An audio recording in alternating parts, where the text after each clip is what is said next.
So I just got done watching one of Eyes Wide Open's videos.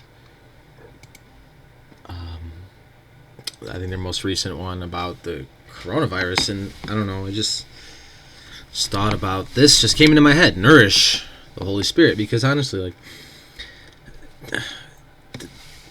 what does the Bible tell you to do? To live like a eunuch, you know, in the Holy Spirit.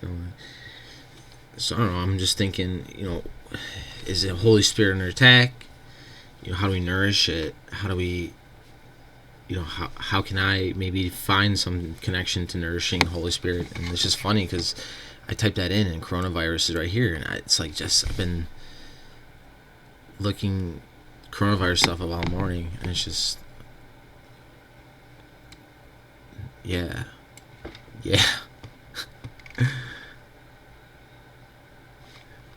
Let's see what the English says.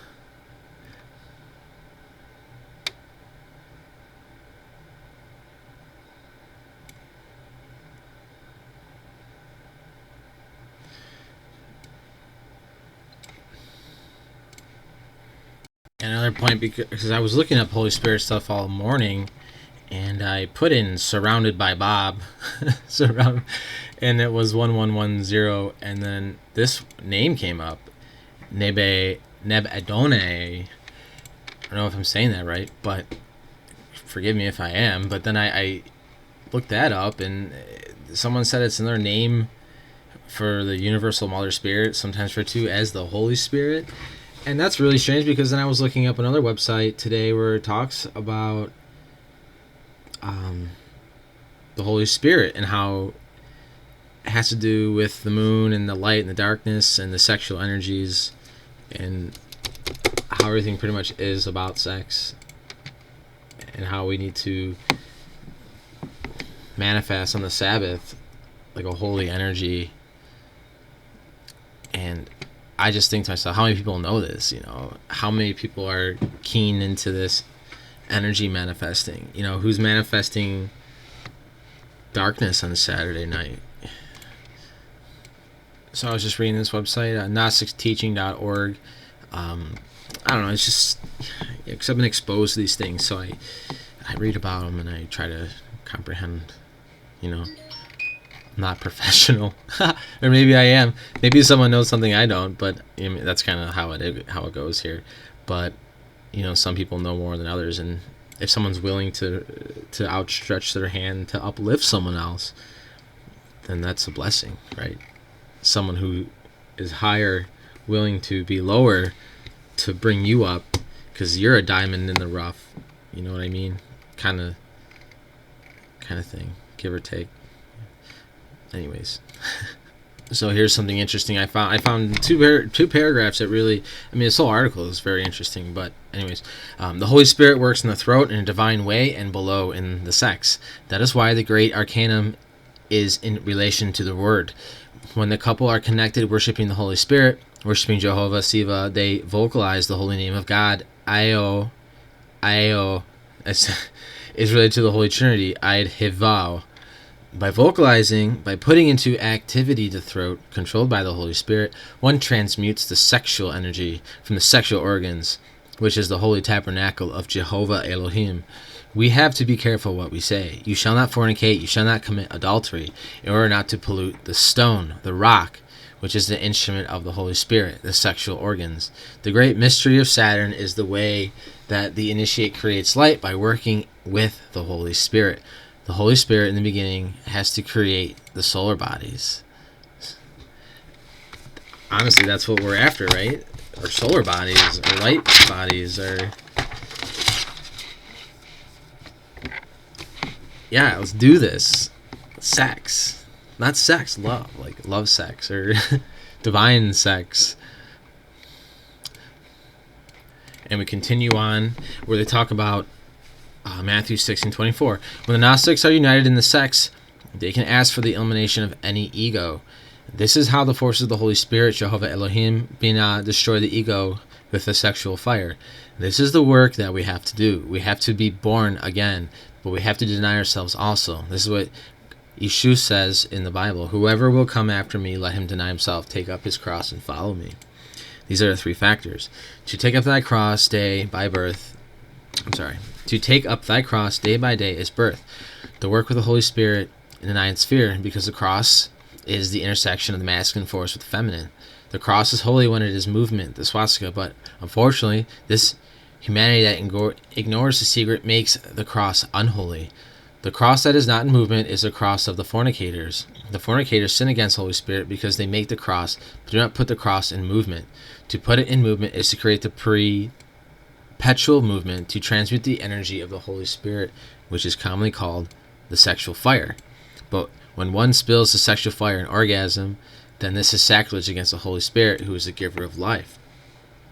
Semen retention.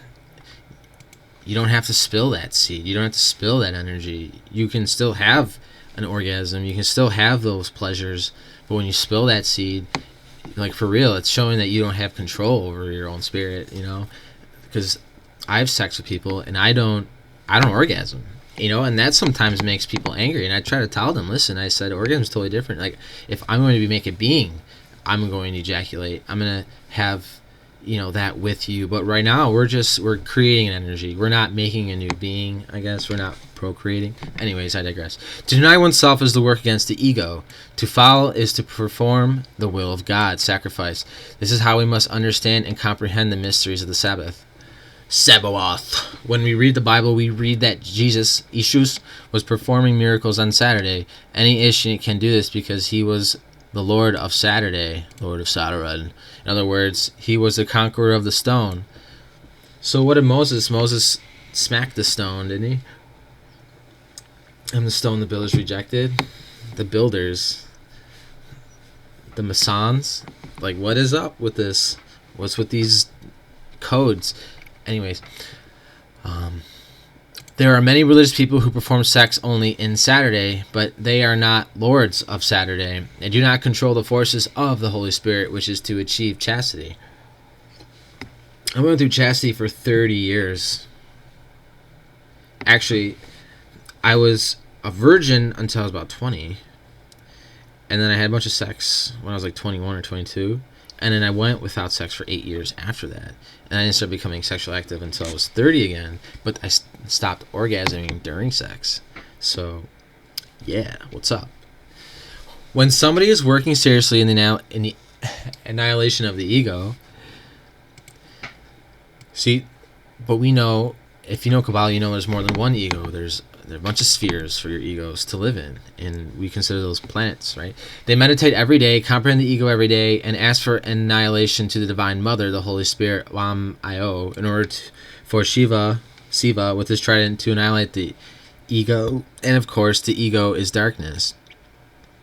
See, I don't agree with that completely. That's someone else's interpretation. I don't think the ego is completely dark. It lives in darkness, lives inside you. Everything in your body is dark. Anyways, represented by the crow, the bird of Saturn, that always feeds itself with spetricule. Sorry if I fucking murdered that word. Somebody who is working in the annihilation of the ego is somebody who is working in the kingdom of Saturn. The kingdom of Saturn is the kingdom of death. This is the real initiate, one who is really keeping the Sabbath. See, that's weird, though. So it's like you're becoming a zombie? Like you're killing your ego? Because doesn't your ego make you go? It makes you move through the spheres. So if you have no ego, you're kind of like, you're just a machine? I mean, because if you get rid of your ego, is there still a way for divine will to operate through you? I guess is what I'm trying to get at. Or maybe I don't understand it. Anyways, there are a lot of Jewish sects in Israel. They all keep the Saturday and are respecting, astrologically speaking, the seventh day of the week. That tradition in the religion is acceptable, but we do not stop there if we want to keep the Sabbath. In Christianity, we find the Pentecost, where they keep the Saturday, but not esoterically in the work that we have to do.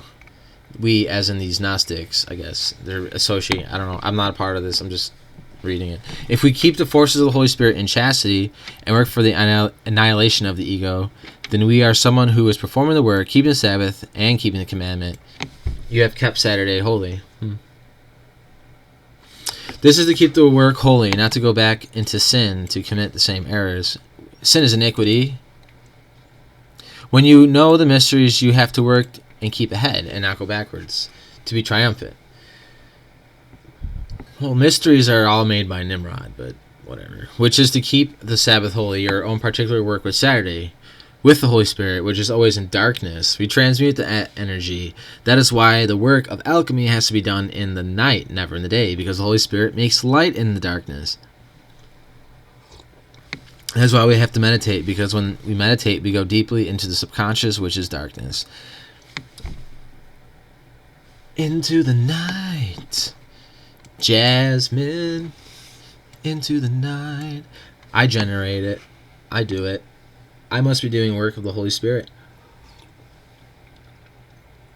Many complain that meditation is difficult, it is not clear. Of course it is so, because we have to make light. We have to go into our own darkness and start to make light there. And that goes to the Bible teaching. What is it? God hides himself in darkness. Darkness is his covering.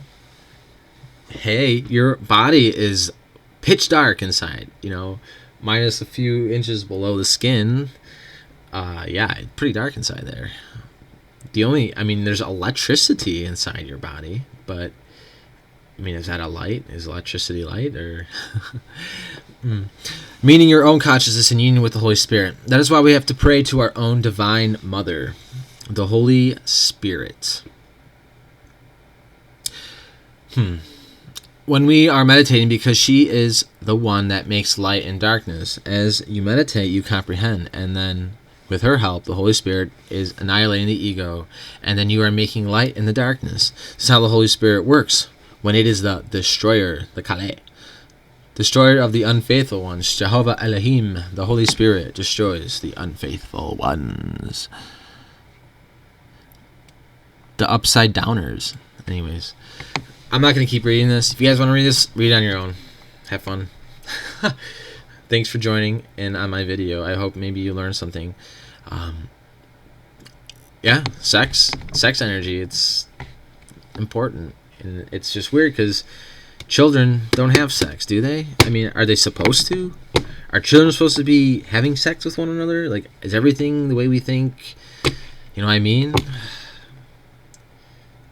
Because I think about the oracles, and I think about who were in those temples of where the corners of the earth were, like Delphinus, where the shrine of Apollo was, and they would have prepubescent girls lather themselves up in oils and divine. So it's just like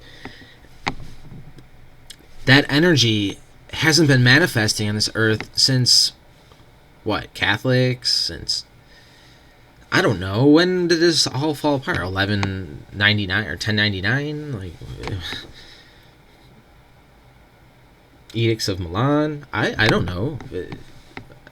I know. Who knows? Someone knows. And that's what I mean. That's the thing. That the withholding of this, like, oh, we changed your reality. Don't you like it now? I don't know. I don't think so. There's a lot of unhappy people. I don't know. I just tangents all day.